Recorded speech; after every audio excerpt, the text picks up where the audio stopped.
Alright guys, today we are talking about the importance of saying no. So I know this seems like a really obvious topic, something that it's like, oh yeah, no big deal. It's like, yeah, we can say no, it's whatever. But there's gonna be a lot of times when you are faced with the decision that you wanna say yes to because other people are saying yes to it. And really you might be needing to say no.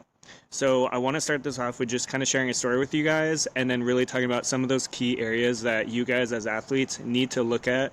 Should I actually say yes to this or should I say no? So let me start with the story. This is a recent story for me, but yeah, not too long ago, I was offered an opportunity to really do something that many dietitians would dream of. I had the chance to interview for a job working with pro athletes, specifically an MLS soccer team. Now, this was, salary of 120K plus a year, a chance to work with the highest level of athletes in the sport, working with people that I had actually already known and who I had already worked with, and it could have been a really cool opportunity. I also, when you think about the collaboration, the opportunities that could potentially come from that, it sounded appealing.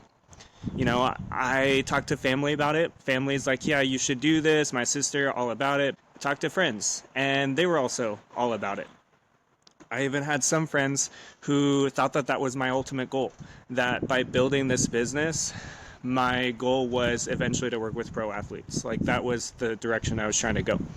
Almost everyone I talked to said that I should do it, except for a few key people. So, and this is something that you guys can cut note of.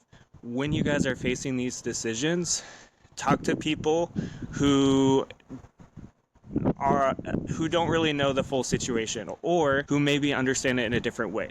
So what I did was I spoke to one of my clients, one of my athletes who I've worked with for a couple years, and I asked him, I was like, so if I were to have worked with pro athletes before I came and worked with you, would that have mattered?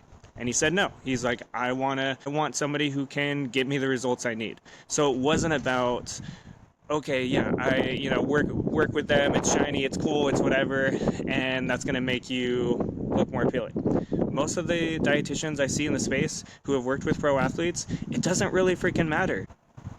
And so that box was already checked. Then I was talking to mentors. I was talking to one of my mentors, and he was like, I worked with pro tennis athletes. You think anybody cares about that? No, like nobody knows about it. Nobody really cares when they do. It sounds exciting for 5 minutes, and then you move on. It's kind of like when somebody gets a new tattoo. When I got my tattoos, people who knew me, wow, it was really cool. It sounded really exciting.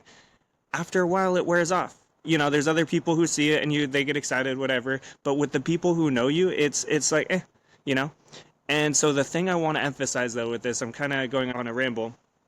What I want to stress with this is people thought that my dream with this business was to eventually work with pro athletes. I have friends who thought that that was my goal. Like, you're getting closer to that point and whatever. And it's like, no, that's not the goal. That's not my calling.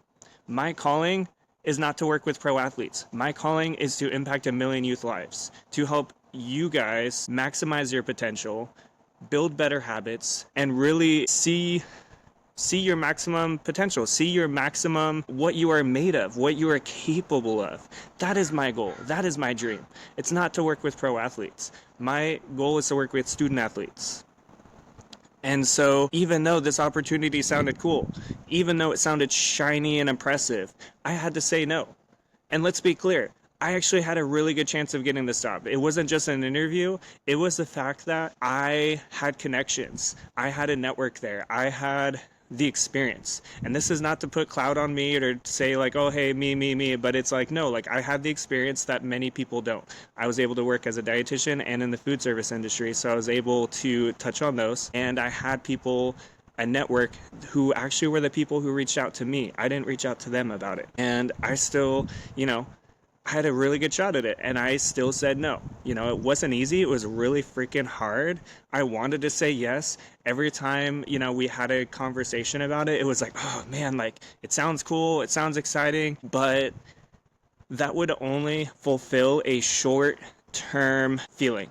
It would not help my long-term success. So when I look at my long goal, when I look at my eventual goals, this was just a sidetrack. This would be like me saying, I want to go to New York City, but I'm going to go down to Dallas. I don't really want to go down to Dallas. It's cool. It's different. It's whatever. But that's not ultimately my goal. My goal is New York City. And so it would just take me this long route. And sure, I might see some cool things. I might see some things I've never seen before.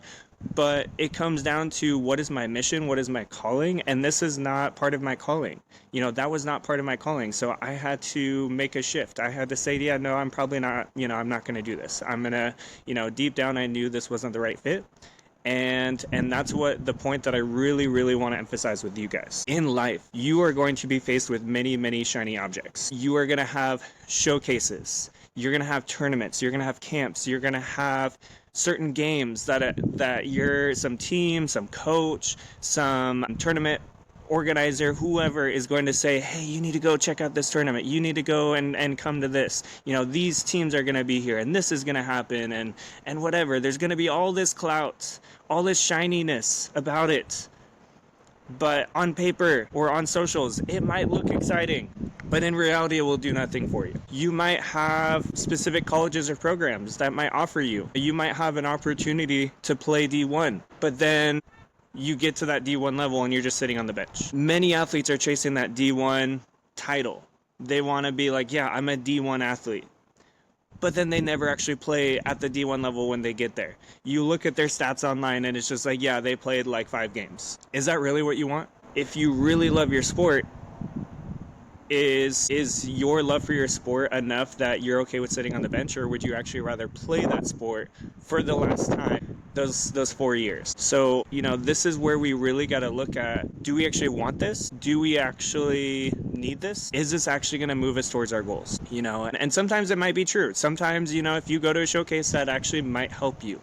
But I hear a lot of athletes who are like, well, I need to be seen. I need to do this. I need to go to these showcases so I can get seen. It's like, well, you probably have been seeing and you probably are not where they want, you're probably not going to get the offers because you're not where you're at development wise. And this is something else that we really need to emphasize. I've talked to multiple coaches on the podcast. I've talked to recruiting specialists. I've talked to so many different people. And this is one of the biggest things that I'm hearing is that athletes are playing more than they are developing. Athletes, you can't play D1 if you don't develop into a D1 athlete. You got to put in the work. You got to put in the time. You can't just play games 3 to 4 seasons of the year, 9 to 12 months out of the year and expect to be better. You have a time, you have a window for playing, and you have a window for developing. That window for developing should be much bigger than that window for playing games. Really look at and be honest with yourself.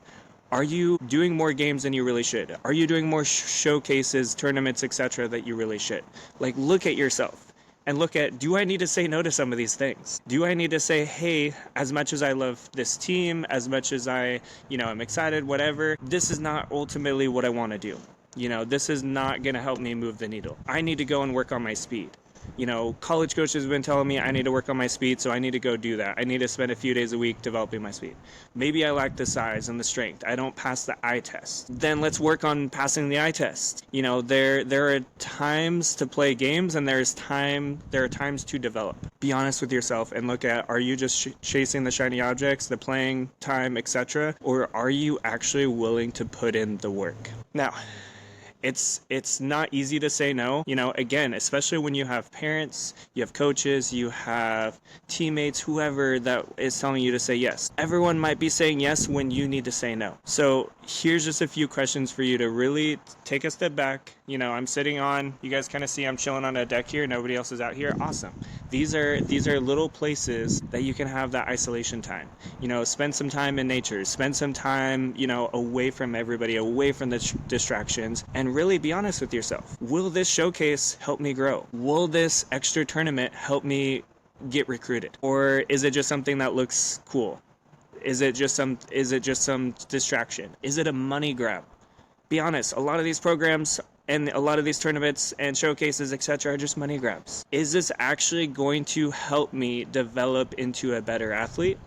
Is this actually going to help me develop into the athlete I am capable of? You really got to be honest with yourself. Another thing to look at too is, are you going to commit to a D1 school because of the clout of it and the name, or because it's actually the best fit for you? Are you going to travel to every showcase because you think you have to be seen, or you're going to be strategic and intentional about where you spend your time and energy? Saying, hey, no, I'll go to this showcase and this showcase, but I'm going to skip these ones because I need to focus on development, because these ones aren't probably going to move the needle very much for me. Be honest with yourself with that. And in some other things, you might even take a further step back and look at that individual showcase, that individual tournament, thinking about which showcases should I go to, or which tournaments should I go to, which teams should I play on.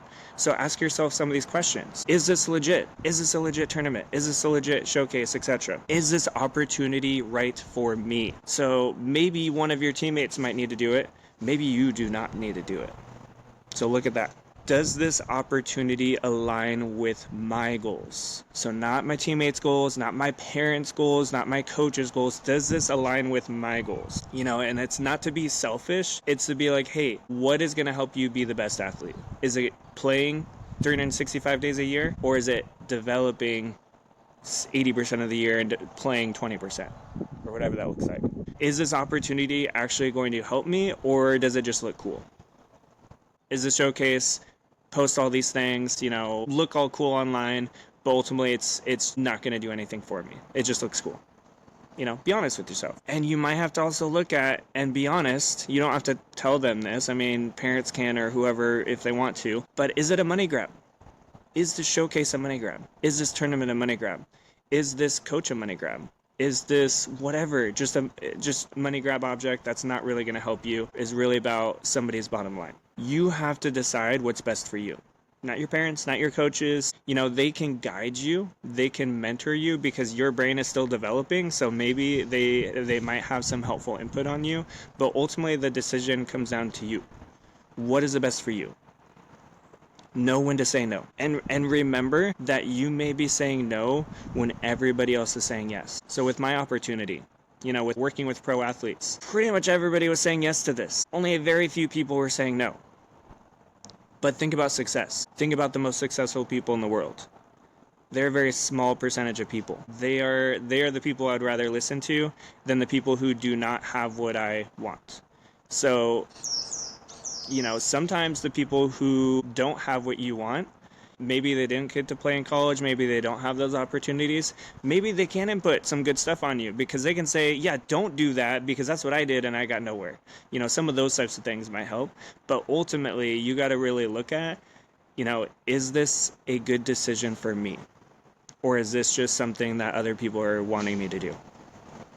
So, again, let me leave you with this. Know when to say no. It's not always going to be the easy thing, but it is very, very important. Sometimes the right decision is walking away from something or somebody that everyone else says you should say yes to. Everyone else says, oh yeah, you should hang out with this person, you need to do, and that's the other thing. Sorry, side tangent. Besides just showcases, tournaments, whatever, think about people. There are people you might need to get rid of. There are people you might need to be like, yeah, I can't hang around with that person anymore because they are dragging me down. They are an energy vampire, as John Gordon describes. They are somebody that is ultimately going to hold you back. Doesn't mean shut out your family, friends, whatever. It just means, hey, let's take a distance. I'm not going to spend as much time with you because you are negative. You are dragging me down. You are holding me back. I still love you, still care about you, but unless you change, I got to take a step back. So remember that. You may need to say no to somebody, not just something. Now, what I want you guys to think about is we are about taking action here. We're not just about me talking to you guys, talking about all these different things. I want you to actually look at yourself and ask, what is one thing that you need to say no to? So, I'm posting this in June. Now, when we think about June, we think about, again, showcases, tournaments, 7-on-7, 5-on-5, all these different things kind of going on. Regardless of your sport, there's a lot of things going on. Ask yourself, are the things that you are doing this month, this summer, this year, are they helping you or hurting you? Make a list of all the things you plan to do this summer, whether it be a showcase, practice, training, etc. What are the things you need to do more of? What are the things you need to say no to? Remember that. Now, don't just keep it to yourself. Talk to somebody about it. You can drop in the comments here. You guys can share it with a family member, share it with somebody who you trust, but make sure you share it with somebody. Have somebody that is in your corner, that wants the best for you, that will hear you out and help you to say no. Now, to wrap up, as always, keep striving for greatness.